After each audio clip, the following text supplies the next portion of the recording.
Hey guys, my name is Scoby. Today I'm going to be showing you how to trade in Rocket League. This is going to be a nice, quick and easy tutorial. I'm going to be showing you step by step how to do everything. Let's jump right into this. So the first thing you want to do is launch your Rocket League game. As we can't trade directly in Steam in Rocket League as it doesn't really have its own marketplace, to actually trade in Rocket League we first need to launch the game. So once you have Rocket League launched, to actually trade with another player, the first thing you need to do is have them on your friends list and you want to invite them to your party. So as you can see right now, I'm going to be clicking down on the bottom left to invite players. And from here, a Steam friends list will open and you can select which players you want to invite to your party. In this case, I'm going to be using Zetor as an example, and we're going to be inviting him to our party where we're going to then invite him to trade. Once the user accepts your invite, you should see them on screen next to your car and you should see their little face icon on the bottom. From here, what you want to do is click this and then click invite to trade.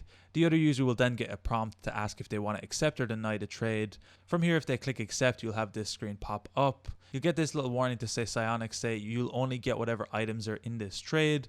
From here, you can select whatever items you want to trade with your friend. Once you're happy with the selection of items, click accept on the bottom right. Once both players accept the trade, there'll be a 5-second countdown before it's fully completed, and then you'll get whatever items you've accepted in the trade. Anyway guys, it's that easy to send and accept a trade in Rocket League. If you guys enjoyed this tutorial, be sure to drop a like.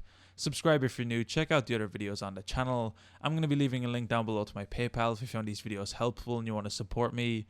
I make all these videos for free. I always try to put the highest quality into them that I can. So if you want to support me to keep making them, I'd recommend checking that out. Anyway guys, thank you so much for watching. Until next time, as always, keep it saucy. Peace.